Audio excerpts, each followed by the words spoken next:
strokes. But one thing I will say about Disdainful Stroke in this matchup, it is really good at countering Ken's best card in Embercleave. So for William, he's going to want to draw just one Disdainful Stroke in this first game, and then he'll probably sideboard them out. But we don't want to get too far ahead of ourselves as players are taking a look at their opening hands. So no Embercleave in the opening hand there for Ken Yukuhiro, but we still have hope we will find it. We've got a good selection of Knights there. Of course, Knight of the Ebon Legion being one of the best black 1-drops in the format. Absolutely fantastic card. Can follow that up with an Inspiring Veteran or another Knight of Ebon Legion if he wants to just get things rocking and rolling, maybe with some Rimrock Knight action, Boulder Rush, getting things off. Here we go, Gilded Goose from William Huey Jensen. It's gonna squawk and make some food. Fervent Champion is the draw for Yukuhiro, so he's starting to get his army assembled quite nicely here. Well, his Knights are certainly here, along with his Inspiring Veteran that's going to pump up the rest of the gang. For William Huey Jensen, that once upon a time was a very favorable one. Picking up a copy of Gilded Goose, the Goose is now loose, and that means that Oko could be coming right behind it. It looks like Ken is thinking about going to the Inspiring Veteran right now, getting a couple points of damage there with the Knight of the Ebon Legion. I do have a sneaking suspicion this Inspiring Veteran is going to become an Elk very soon, because as we've seen, turn 2 Oko is kind of broco. It can just be. a little bit. That's for sure. We also have a Hydroid Crisis and a Questing Beast to follow up. Dear Thief of Crowns in Oko, but let's see what Huey wants to run out here first. Does he want to get the Scry off? I'm pretty sure it's just straight up, let's get Oko cooking. Yeah, I would be a little surprised, but as we have seen so many times here this weekend, you know, one thing that Jensen's going to do, along with all these other great players that are in day number 2 of competition, is not make a move too quickly here. So, you know, he's deciding which land he wants to play. Forest maybe, Island maybe. Decided to go with the latter, and now is going to play Oko Thief of Crowns, going to use the food to do so. And now we'll see how he elects to use the powerful Planeswalker. It'll be just generating a food token. Not too shabby, getting some noms on the battlefield for a follow-up Wicked Wolf later perhaps. So we got the Fervent Champion on the battlefield. Javier Dominguez is ready to rock and roll with these Knights. We do have the Knight of Ebon Legion or the Rimrock Knights also available for Ken Yukuhiro if he so chooses. But yeah, just an all-out attack on Oko seems pretty good here. Yeah, I mean, pretty straightforward attack. I think part of the reason that you saw William make a food token is to ensure that he can actually transition into Questing Beast as opposed to just making something an Elk, and then, of course, is Oko dying with no value for the Gilded Goose. So we'll see a pretty straightforward attack. Oko is not going to be hanging out on this battlefield much longer, it appears. So the powerful Planeswalker looks like it's headed to the graveyard, but more importantly for Jensen, he's able to transition into the Questing Beast stage of this game, it looks like. Oh yeah, so Knight of the Ebon Legion joins the fray, ready to rock and roll against this Goose that is just holding down the fort here for Huey. But as you said, there is a Questing Beast that is eyeing out this army of Knights. Can run straight over them at the moment, but we do have that Rimrock Knight that could possibly cause some, you know, some blockages there for this angry Questy Beast. Yeah, I mean, there can definitely be some problems here for Jensen. Jensen's going to be able to do the easy thing here, which is use the food token, play a Questing Beast, get in here for 4 points of damage, and get prepared to D up a little bit. However, once again, Boulder we're looking Rush at is an option. I mean, we are looking at a really, really good hand here for Ken Yukuhiro as well. You know, he's got Boulder Rush, he's got a claim contender the longer this game goes, and of course he's already got a pretty nice battlefield and ways to use the mana with both copies of Knight of the Ebon Legion. So it looks like he is going to be Boulder Rushing right now. I like that. Let's get rid of this Questing Beast. No more food on the battlefield to worry about a follow-up just yet. So, biggest threat on the battlefield down.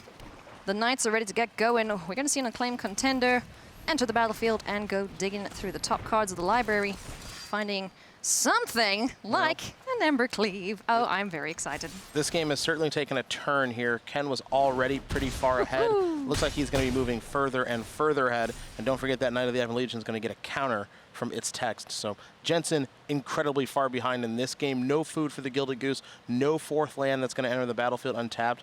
This one... No way to get Nissa down either. Yeah, I don't think that Ken will even need Embercleave this game to win. And doesn't have the ability to cast it at the exact moment it appears. So, you know, Jensen, knowing that his opponent has that, all he can do is play a Temple, do a little scrying. We'll see most likely a Paradise Druid, and then just moving on with the turn. Tough situation here for the Hall of Famer. Exactly right. Facing down an army of angry Mardu Knights. That is... no red mana, though. Darn it, I just realized. Tournament grounds, of course, not allowing anything except the Knights to be played with its mana, so not going to see Embercleave this turn. Oh, wait, will we? No. Curses. Nope, no Embercleave to be had this turn. But still, I mean, this is a situation where Yukuhiro is so far ahead, he doesn't need the equipment to actually win the game. No, he doesn't. What he's able to do with that is just, you know, there's some sort of inevitability here. But more importantly, because Jensen does not have a sweeper style effect in his deck, he is blue and green. They don't really generally have access to those style effects. There's nothing he can do to catch up. Oh, no. So Ken Yukuhiro with a decisive victory against William Huey Jensen in game 1. We're going to go to game 2. What does Huey do in this situation, and what are we doing if we're Ken Yukuhiro? Well, we're immediately getting out our couple copies of Inspiring Vantage, and he's going a little bit bigger here and interacting a little bit more. So instead of having those Crusade effects that he had in game number 1, he says, I don't need those. I don't need Steel Claw Lance. I just need ways to actually kind of take care of some of your creatures that you're bringing to the battlefield now, too. As these green decks do play some really large creatures. So Endgrass Rampage is certainly going to come in, hopefully able to snag maybe a Wicked Wolf or something like that. 4 copies of Noxious Grasp, too. Yep, so he has a beautiful sideboard that's tailored to beat Simic decks. For Jensen, he's got to get off the ground running again. I mean, he did have a good start, but he was on the draw that game. With being on the play this game, perhaps that changes some things. Let's get straight into game number 2 between Jensen and Yukuhiro here on day 2 in Mythic Championship 5. A lot on the line, of course. $100,000 up for grabs. The championship, as well as a spot in Worlds. So, getting things going. Breeding Pool untapped. Rimrock Knight is the draw for Ken Yukuhiro. Getting Godless Shrine in tapped as well. Got a Paradise Druid here on turn 2. That's pretty good. Yeah, that's a good draw step there for Jensen. He did not have that when the turn started, so to find that was actually pretty ideal.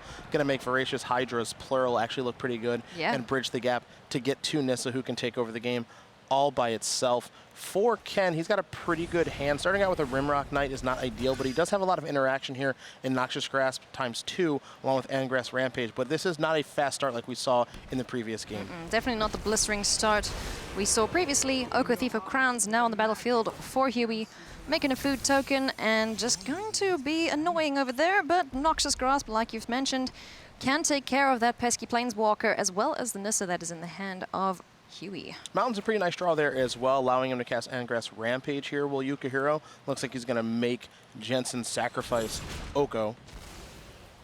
Now, if you're Jensen, your thought process is a land would be absolutely huge here to deploy Nissa and also make those Voracious Hydras much larger over the course of the game. So land number 4 would be great. It is Neither Gust, which is fine. It's fine. It's not great, though. We would like to see Nissa down here if we are Huey, but that's going to have to wait just a little bit. So Huey can use this Aether Gust defensively, just keep a few things at bay. But for the time being, it's looking pretty good for Yukuhiro again. He's got the Acclaimed Contender to go digging for some extra creatures. Blacklands Paragon, which we've seen be rather dastardly when it gets flashed in and gives things death touch. I think Jensen's turn here is likely just going to be Voracious Hydra. Not the best use of this card. This card has a much higher ceiling than this, but this will just have to be good enough. We might actually just see a fight here, clean that up, maybe get in some points of damage with Paradise Druid. Maybe not, though. And I actually kind of like this play of not attacking because you don't want to open that up to being killed by anything. I think if he had made that attack, we would have seen a Noxious Grasp. But instead, we don't see that, and we just see Yukuhiro actually just passing back the turn, thinking about playing a Blacklands Paragon on the end step. Seems good. Also want to get some value off of that Acclaimed Contender, which needs another Knight to be able to do that. So I like the play. Get the Blacklands Paragon in on Huey's turn. And what does Huey do here? Just fires off a 2/2 Hydroid Krasis, hopefully finding a land. There we go. And he did find one. That's really important. But, oh, there was an option there perhaps to kill the Paradise Druid and just, you know, stumble him on mana a little bit. But I think getting the Paragon is important because we want to go digging for some more things, and that's a lot of things to find, for sure. Well, there's a Knight of the Ebon Legion. Now here's a Blood Crypt and enter the battlefield untapped. Now there is the Knight as well. So Acclaimed Contender doing a very nice job there. Now Ken has a battlefield. Huey picking up another land means that he can use all of his mana to cast Nissa if he'd like to, instead of having to rely on Paradise Druid to do so. And of course, he still has that Voracious Hydra in hand that he can use to maybe pick something off. So we're working ourselves into the mid-game pretty nicely here, but it is worth noting if you're taking a look at Ken's hand, it's a good one in this matchup. Oh, yeah. Those 2 Grasp are very good, and there's double red for the very powerful Embercleave at the moment. Now, do you think Huey just wants to leave up the Aether Gust just to ensure that he can counter something, or is it just, you know, getting this out, come up the battlefield with forests and lands and just try and stave off this attack? I mean, I'm sure he'd love to leave up Aether Gust if he could, It doesn't look like he's going to be doing that, though. He's just going to be playing Voracious Hydra. Oh yeah, take out this Knight of the Ebon Legion. Yeah, and survive. I think that exchange is okay. Yeah. I'm totally fine with that. Couple of creatures back on defense. He's probably thinking, I really hope my opponent doesn't have Embercleave. And if they do, they're going to have to use their entire turn to cast it, which is true. But this is manageable, and the reason I say that is because Jensen's built up a pretty nice battlefield, but more importantly, his life total is at 18. At this stage of the game, last game, he was more or less dead. So both Knights swinging in at Nissa, who shakes the world, holding back on that Noxious Grasp. Does the Embercleave come into play? I'm on the edge of my seat. I just want this thing to go swinging. Is that too much to ask? No, no, no. You and Maria both really in Embercleave here this weekend, but with plenty of good reason. It's a very, very powerful and cool card, and Yukuhiro, I think, has done the best job this weekend, at least coming in, looking to break that card here in Long Beach. And thus far in day number 2 of competition, making it look really, really good. Embercleave it is! Who does it get attached to? Acclaimed Contender or Blacklance Paragon? Blacklance Paragon, are we gonna kill off? Yeah, because we can trample through with Death Touch. Oh yeah! So 1 point of damage being dealt, taking care of those critters, and then smacking through. Maximum damage on Nissa, taking care of her. Bye-bye. Oh, but I'll just draw another Nissa off the top. Well, when you're running good, you're running good. And right now for Jensen, that is a nice draw step. So Nissa bites the dust. Jensen lost a lot in that exchange, but picked up another copy of Nissa. Gonna be able to plus this. Breeding Pool is an ideal target. Oh, yeah. Here come your beatdowns. Gonna leave this mana up as well with the Aether Gust. So if Embercleave's looking to get equipped onto something, it could be real bad news for you. Oh yeah, Fervent Champion is a free equip on Embercleave? Oh yeah. So, will we see 2018 World Champion Javier Dominguez enter the fray? Or are we just going to see a Noxious Grasp being fired off, taking care of the second Nissa? Yukuhiro now saying, all right, you're good at top deck in those Nissas, do it again. Well, this is what kind of makes this play a little bit interesting because Jensen can just go, okay, well, I'll gust my own thing back. Now, he elected not to. I think he thought about it briefly. So now here comes Fervent Champion. You mentioned the free equip, but we could see a little bit of a blowout here, and I think we may be doing that. Oh, that Aether Gust. It's just being highlighted every turn. It's like, hey, Huey, hey, play me. And Let's see what's interesting about the Gust, pardon me, is just it's not great against a lot of stuff in the matchup. It really isn't. But there are some spots where it's very good, and it looks like this is going to be one of them. However, Jensen, as usual, is going to take his time before making his decision. Yeah, not just firing it off all willy-nilly. We're going to use this Aether Gust to the maximum value. We could double block and kill Fervent Champion, but it seems like we're just going to block it and send back the Embercleave. Does it go on top? I'm pretty sure it does. And Fervent Champion is going to end up in the graveyard, unfortunately, for Ken Yukuhiro. Not the draw step Jensen was looking for that turn. I'm sure he would have loved to peel something like a Wicked Wolf. For now, he's going to serve in here with both of these creatures. We'll see if Yukuhiro actually wants to do a little trading with the Acclaimed Contender into one of these lands or not. And it is worth noting that if he does elect to make this exchange, Embercleave would not be able to be played the following turn, a little short on creatures there. So, if you're Jensen, okay, this is an exchange. That's not too bad. This isn't so bad. If you're Yukuhiro, you're probably okay with the exchange as well. This is a really, really big scry, though, for Jensen, and the top card goes directly to the bottom. So Embercleave, of course, the draw. We have the Acclaimed Contender that can go digging for another Knight.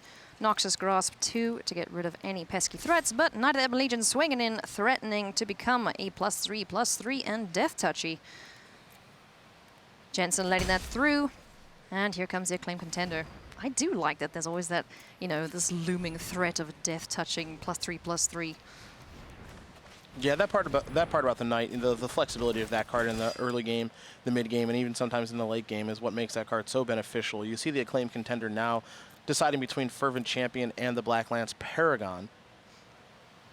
Blacklance Paragon is so great to fire in, you know, unexpectedly, but of course, Acclaimed Contender does reveal it, so he's like, yeah, maybe I don't take this, but, you know. But I mean, but still good nonetheless, because now that's a card that Jensen has to figure out a way around. Voracious Hydra, you see Jensen kind of identifying that as a draw step and saying, okay, well, what can I do with this? This doesn't seem to be that bad of a draw step. No. I mean, for Willie right now, you know, he's got to just draw spell. Yeah. He can't afford to draw a land. We can see Yukuhiro's hand. It's very, very good. So he's got to run some spells here. And this Voracious Hydra is a great start. Going to take care of the Acclaimed Contender. And this forest can give some beatdowns. so Yukuhiro now on 7 life. That forest swinging in. Sacred Foundry off the top for him. Black Lance Paragon, Noxious Grasp, and Embercleave in hand. Knights of the Ebon Legion is still hanging around.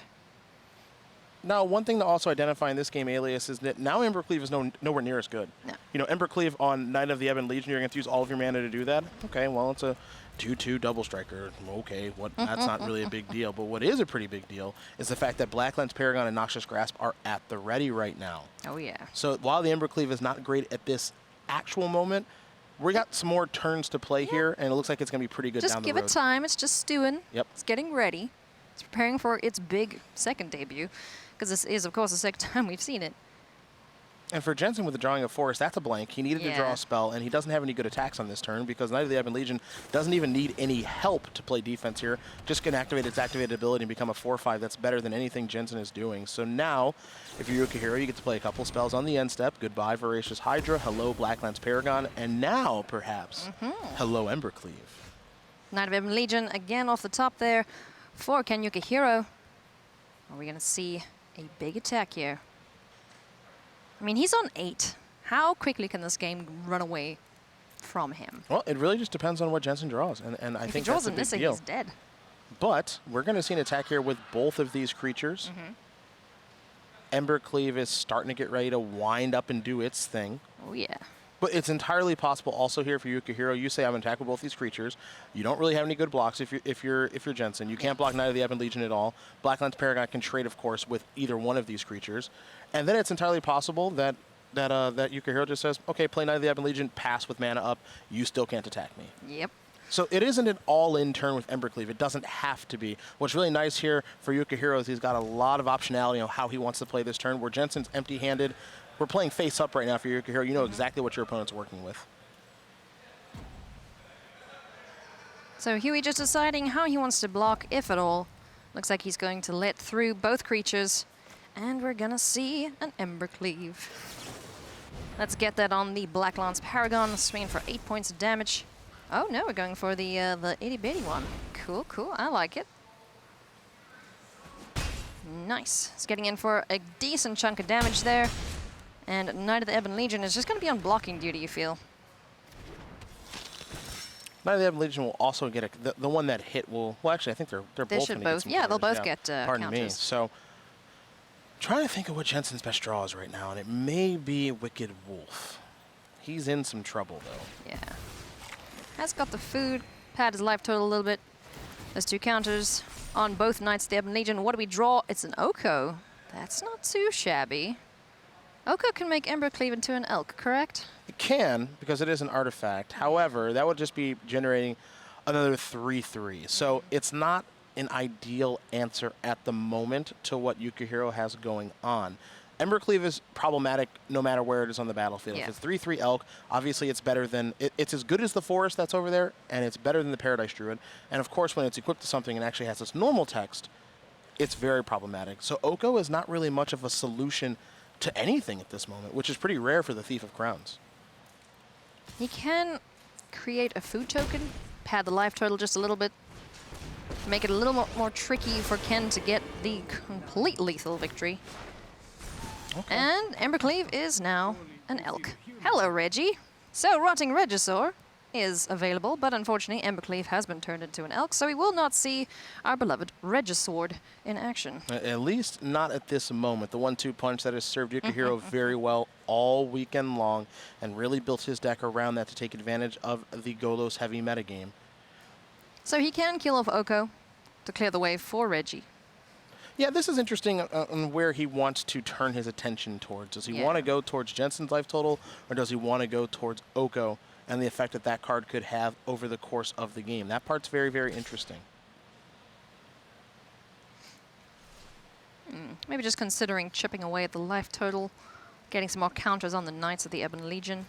Well, what makes this tough is this is not straightforward at all. No. Because he also has to take into account the things that Jensen can draw for his draw step. Of course, I'm talking about Wicked Wolf, I'm talking about Hydroid Crisis, I'm talking about Nissa. So he has to kind of weigh a lot of things and maybe try to split the difference here. Instead, he says, you know what? Don't care about Oko at all. I'm going to go right for your life total. I love this attack from Ken Yukuhiro. Let's hope it doesn't backfire for him. Swinging in with the entire team. A block has to be tendered. If no block is tendered, you of course pump the Knight of the Ebon Legion. That's going to be lethal.